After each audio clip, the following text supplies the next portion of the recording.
Hey everybody, it's Safi and Marco Dish Out on Movies, the only movie review show on YouTube to review movies in terms of food. It's just Marco here once again, and I am here to review Super Mario Bros. The movie. First off, I've played a lot of Mario over the years, but I've always been more of a Kirby fan, personally. I don't know what it is, but it's just something about the Kirby games that I think I kind of prefer those in terms of, like, I think all the different types of Super Smash characters, I think that Kirby is my favorite one, and all of his games are my favorite. But I really do love the Mario characters, and I love the universe and all the different worlds and the powers that you can get, and it's a really cool video game series. And this movie, though, I wasn't looking forward to it because of the whole casting thing, all these different mainstream casting decisions, like, let's have Chris Pratt play Mario. And I thought, why? Like, why? Just why? And then I heard the voice too, and the voice is terrible. It is just, it's not Mario at all. What's funny though is that he can do like a Mario style voice, but they only have him do it for like 2 seconds, and that's not a spoiler or anything, even though this whole video is going to be filled with spoilers. At the very beginning of the movie, he does a commercial for his plumbing business with his brother Luigi, and and they're both doing a stereotypical like Mario and Luigi voices, like exactly how they should sound. And then the commercial stops and they're like, yeah, that was really good, and all of a sudden they're talking in their normal Americanized accents. And that's the real accents that they have the whole movie. I thought that was like, it was kind of stupid, like that whole decision to not have them do those voices the whole movie. Like, both of them are good actors. Like, I'm not one of those weirdos who just hates on Chris Pratt to hate on Chris Pratt. Even though it is kind of funny how he gets cast and everything nowadays. He is pretty good. And then Charlie Day, the other guy, sorry, there's like I don't know, my throat got dry really quickly for a second, and all of a sudden, ugh. The other guy, Charlie, who plays Luigi, he's a really good actor as well. And I just don't understand why they couldn't do those voices that they did perfectly fine in the advertisement at the beginning. Like, why did they cut that out? Why did they say, oh no, well actually let's have them sound American the whole movie, and let's not have them sound like the actual characters. I thought that was probably one of the worst decisions about this movie, even though there are a lot of questionable decisions. And overall, if you just want to know my thoughts on the movie in general, I thought it was okay. Like, I didn't think it was terrible. I didn't think it was great. I just thought it was okay. Like, everything about it, from the script to the acting to the directing, everything about this movie was just okay. There wasn't anything in the movie that was amazing, except for the animation was really, really good. Like, the movie visually looked phenomenal. It looked perfect, except for one part. And and I know I'm going to freak people out with this review. I know this probably won't be a popular review, but I don't really care, because that's not why I do a review. I do the review to voice my opinion. Well, there's this part where they're in the Mushroom Kingdom, and it seems kind of like a little too like oversaturated, a little too bright and colorful to the point of where it reminds me a lot of when I had food poisoning last month and I ate this Lucky Charms that had some terrible shit in it, and it was like the worst food poisoning ever. I lost 7 pounds in a day from eating 2 bites of Lucky Charms, and when I puked the first time, it looked like this movie. Like, it looked like you just puke out Lucky Charms cereal, and that's the visuals of this Mushroom Kingdom whole sequence there. It really reminded me of that. So, other than that, the movie really looked great. Like, it was a beautiful movie to look at. Definitely one of the better looking movies of the year, minus that one sequence where I don't know. It just felt like it needed a little toning down, and like, I don't know. Maybe it's just me, I don't know. But the story was okay. I mean, everything about this movie was just okay. This is truly the Children of the Corn 2 of the Super Mario movies. Like, the other Super Mario movie from the 80s or 90s, I've never seen it, but I've heard that there are a lot of stupid choices, and that they're very questionable in terms of, like, okay, is this even made by somebody who likes the Mario video games? Like, I heard that it's really out there, and it's really weird and bad, and this is kind of like the opposite of that, where is that movie was the most out there version of Mario. This movie is the most play it safe, commercial, mainstream, sell it to China, and then China will give it billions and billions of dollars type of movie.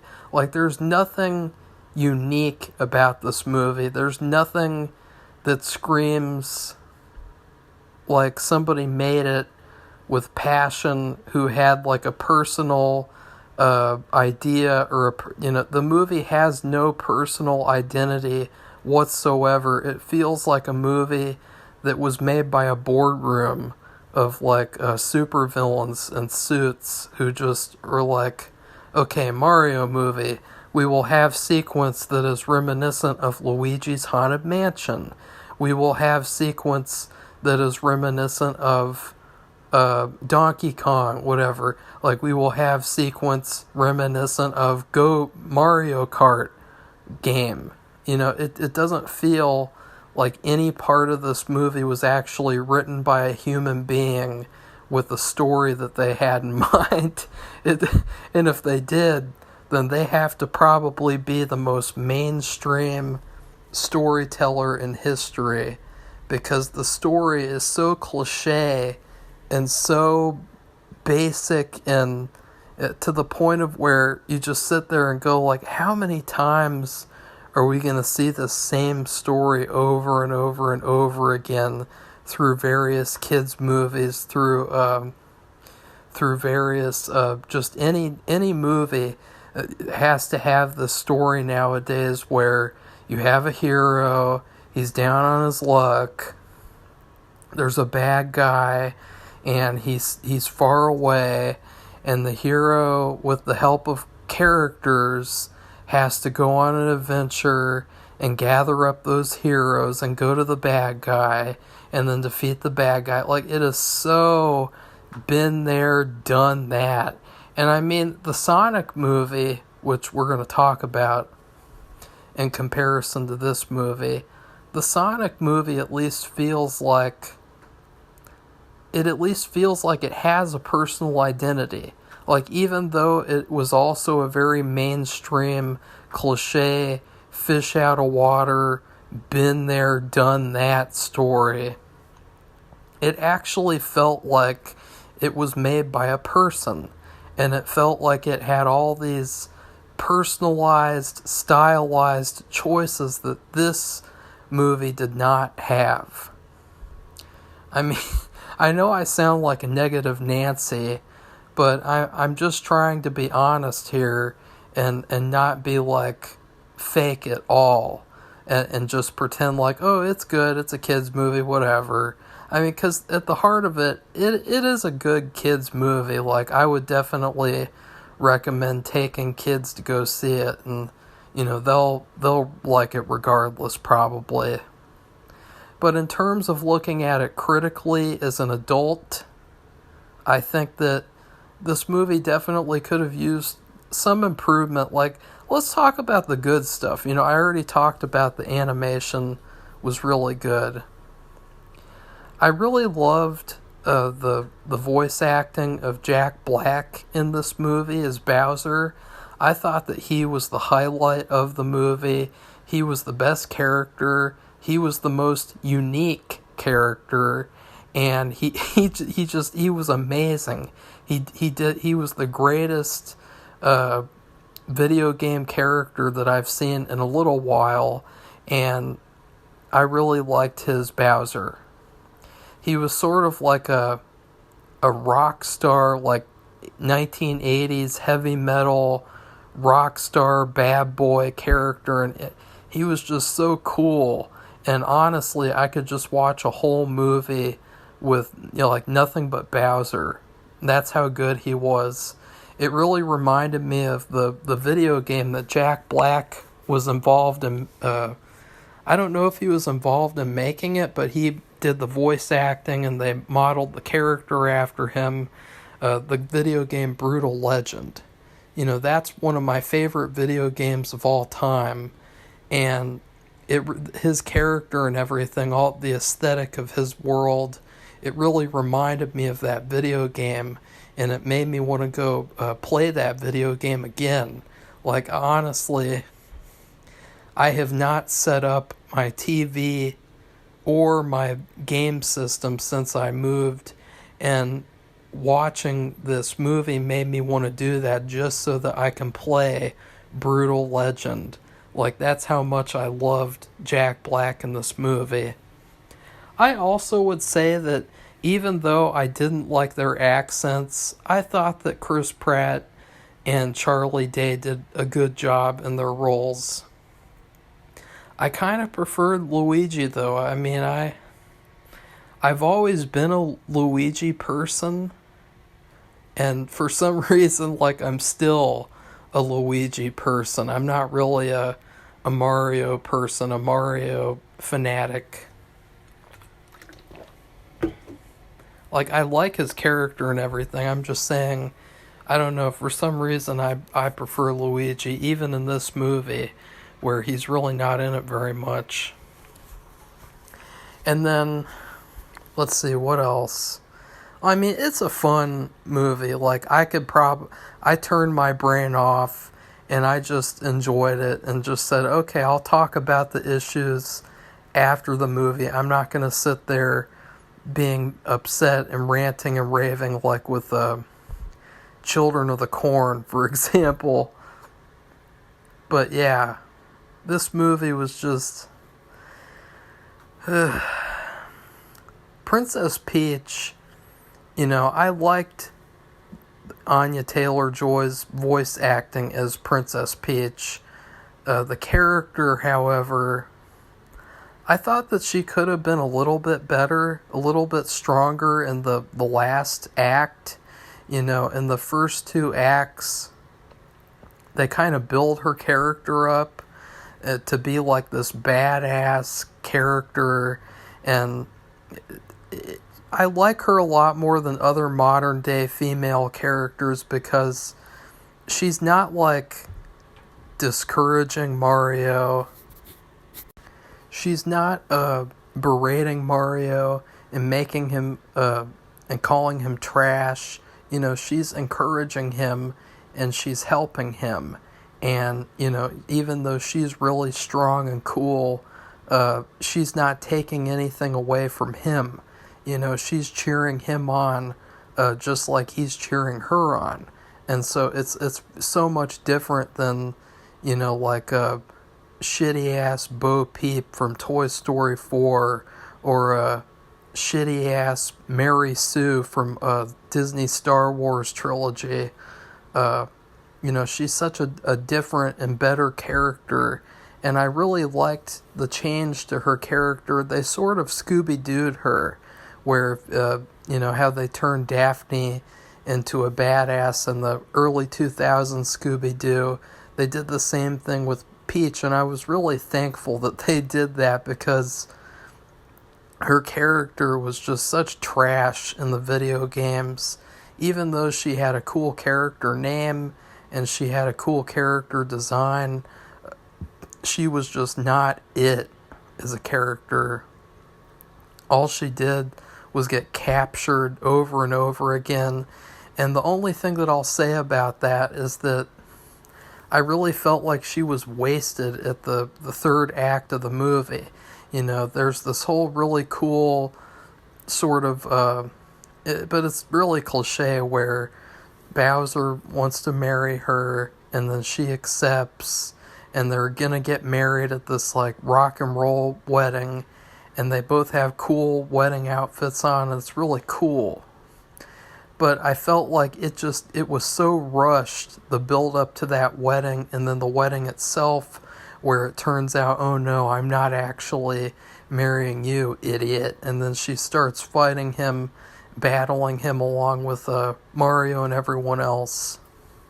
I felt like up to that point, it would have been cooler to see, like, I don't know, something else, like another sequence where she's sort of like pretending to be captured and pretending to be his wife, and sort of like playing along, like maybe like a dinner sequence, like an uncomfortable dinner with Bowser and Peach, and they're sitting there, and he's trying to impress her or something, and then she sneaks off and does something, I don't know, but some sequence in there, because it was such a quick sort of rushed build up. And that is another sort of downfall of the movie, is that it is very fast paced to a fault.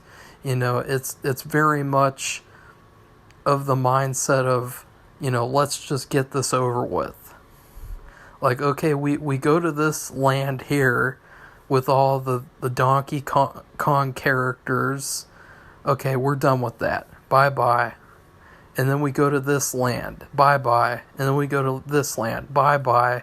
And you don't really have time to breathe. Like, you don't really have time to get to know these characters very much. You don't have time to adjust to each place. You just kind of see it a little bit. You get a taste of it, and then you're pulled out from it and put in another place.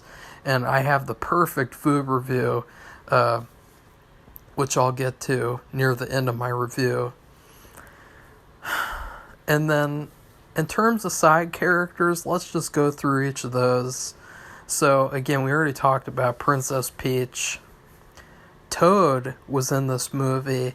Or, wait a second. Is he called Toad? I can't remember. The mushroom guy. I think he's Toad. I swear he's Toad. I hope he's Toad. He was okay. He just had this one little tiny moment of coolness where he helped Mario sneak into Princess Peach's castle.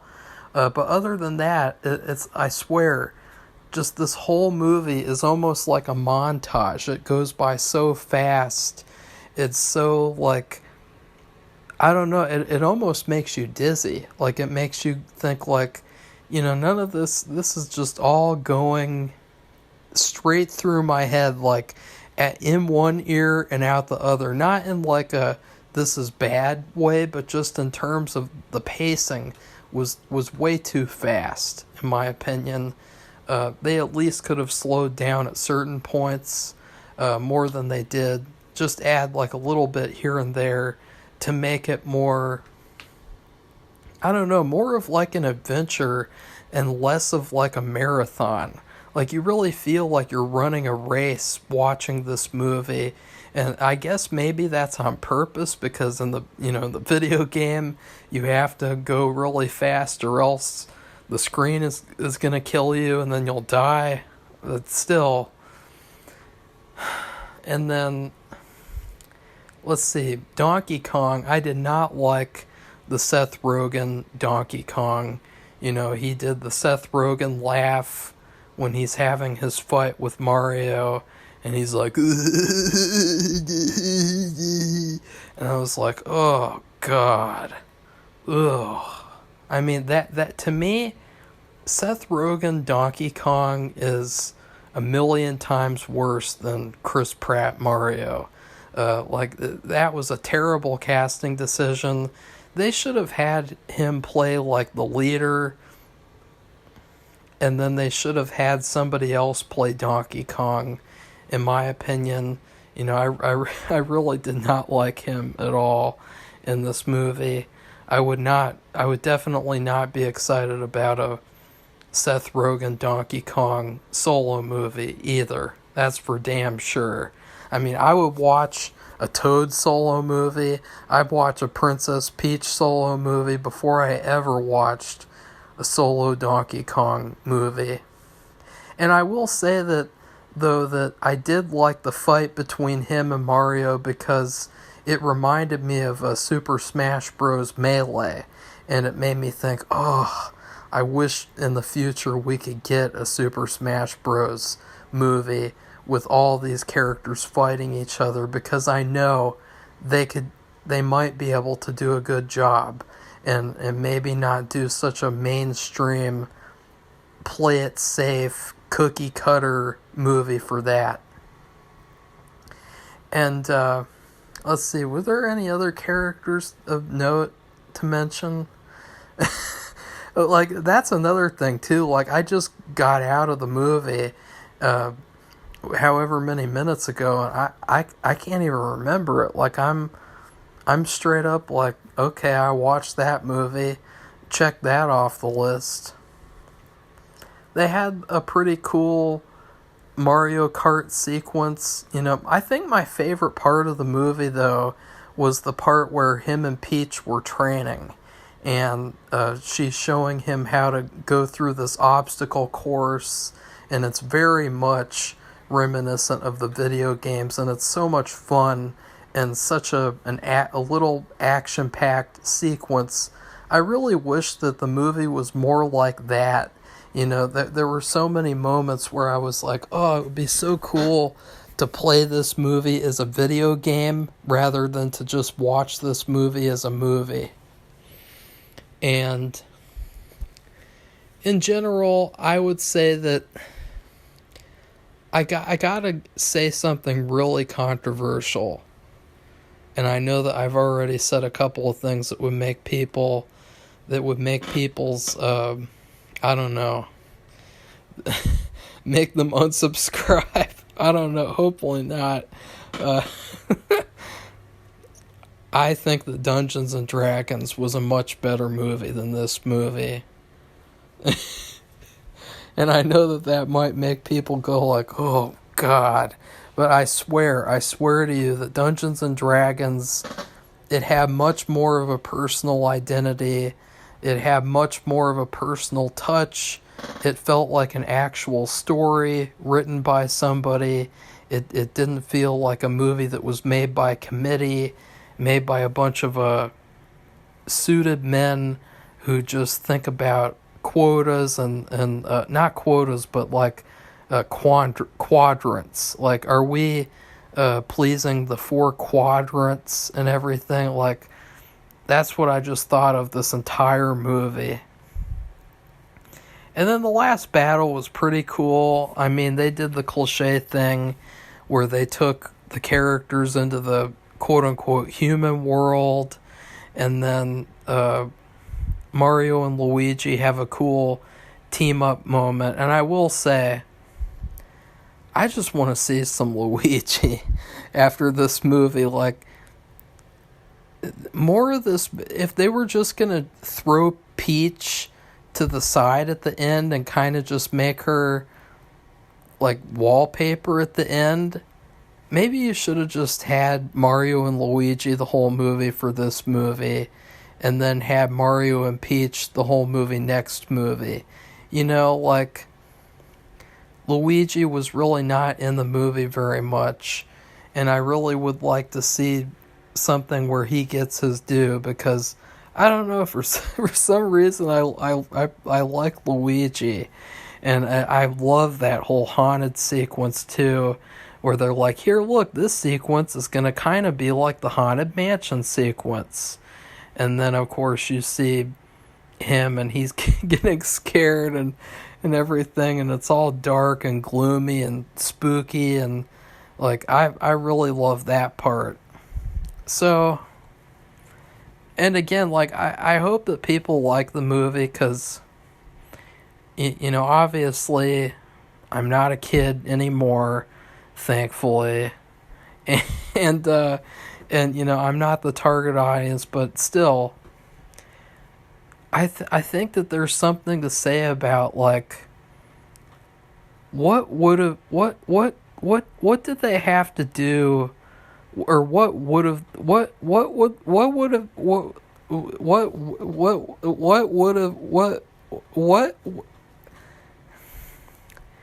for people to be upset at this movie and to not like it, or to just say, like, you know, oh, that wasn't very good there. What would the movie, what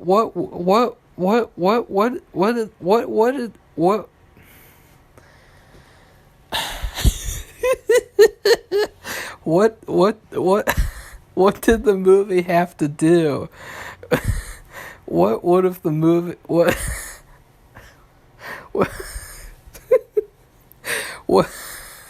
what would this movie had to have done to make you go, that wasn't very good?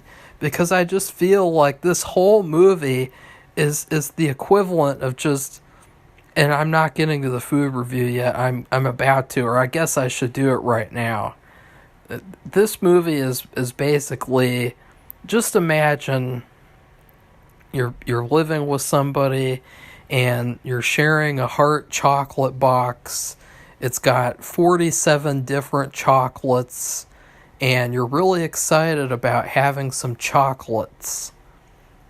And then you open up the box, and they've eaten 30 out of 47 chocolates. And then the 17 chocolates that are left have all been bitten in half, or maybe cut in half. That's what this movie is. It's like, oh, here's a taste of strawberry cream, half a chocolate. Here's a taste of coconut, half of coconut. And you're not really getting that full experience of opening up a chocolate box and then eating whole chocolates. You know, you're just having these chewed halves, or that you know, somebody despicable ate all those other chocolates and then bit other ones in half for you. That's what this movie is like. It's not a full experience. It's like you're getting little tiny bites of experiences. And I just feel like, though, that since these are the characters, and since the movie looks really pretty, the people are just going to kind of pretend like it's really good. You know, like, there's this post-credits sequence, and literally all it is just showing a character, or like a character who's about to be a character, and I won't say anything else, even though this is all spoilers.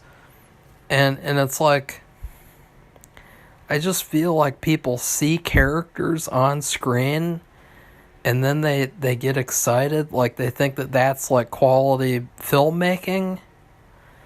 And maybe it is a thing, though, that, you know, you see all these other movies where the characters are ruined and they're tokenized, or they're gender swapped, and, you know, it's just like, oh, that's not the character. Maybe it's just people being happy that they're actually seeing the character that they paid to see in the movie. But still, it's like, I just wonder, like, all the people who love the movie and think that it's a masterpiece, what would the movie had to have done to make you go like, oh, this wasn't very good? Because like I really couldn't see what that would be. It just seems like they have the characters, they have these worlds, and so therefore you're going to call it amazing. And I'm just not in the same mindset. I enjoyed the movie somewhat. I probably wouldn't watch it again anytime soon. I mean, yeah, I probably wouldn't. And, oh, I forgot that. See, this is why I like to do improv reviews, is because I can talk for like 30 minutes and then be like, oh yeah, I forgot to talk about something. Oh shit. The soundtrack to this movie was fun. It was fun. The highlight was, of course, Bowser, his solo singing sequence. That's all I'll say about that. But the rest of the soundtrack to this movie, I was like, wow. How many times are we going to hear all these songs in movies? Like, how many times are we going to hear Take On Me? How many times are we just going to hear these songs that have just been... I just feel bad for the people who own these songs, because it's like they must get like so many requests for their music to be in movies that like it's probably triple the times of that they're actually in the actual movies. Like, it's just, I don't know, I feel like this soundtrack was really, really lame. I mean, they're good songs for the most part, but I just felt like it's another aspect of this movie that just feels so play it safe. Just make the static line, make the, I don't know how to describe it, like just make the minimum. I don't want to say minimum though, because I feel like the movie is better than minimum level. Like, it is a okay to mid-level movie, but the soundtrack was just so cliche. I felt like I was watching Spider-Man Homecoming again, because Spider-Man Homecoming had the exact same thing. You hear all the songs in that movie, they're all like songs you've heard 1,000 times. So anyways, I really hope that they make another movie, and maybe that movie will have its own identity and it won't feel like just a product that was made by committee, because I don't know, I have to review as much as possible in order to be like a complete reviewer. I can't really skip over a lot of things. I already skipped over stuff like Cocaine Bear and Winnie the Pooh, Blood and Honey, whatever. But I gotta review Mario, and I wish I could see a better movie. Like, I wish, like, for the next one in this universe, it doesn't even have to be Mario. Like, it could be a Luigi spinoff, it could be a Princess Peach spinoff. I just wish that movie will be more of its own movie and less of a movie made by a boardroom meeting. Like, honestly, I kind of want to go back and review the original Mario movie, because then maybe I'll go like, oh god, I'm so upset that I was like so mean to the new one. And it's like, I bet too that like all the people who've seen the old one, I bet that they're all very relieved and glad that this movie was made. So that's another thing that I'm really not taking into account, because I would never have watched that movie based on the poster alone. I mean, it did not look like a good movie at any point ever. So, Anyways, please like this video, comment, tell me what you thought of Super Mario Bros. The movie, and then please subscribe to this channel if you'd like to see more honest movie reviews. And then goodbye, everybody. See you soon.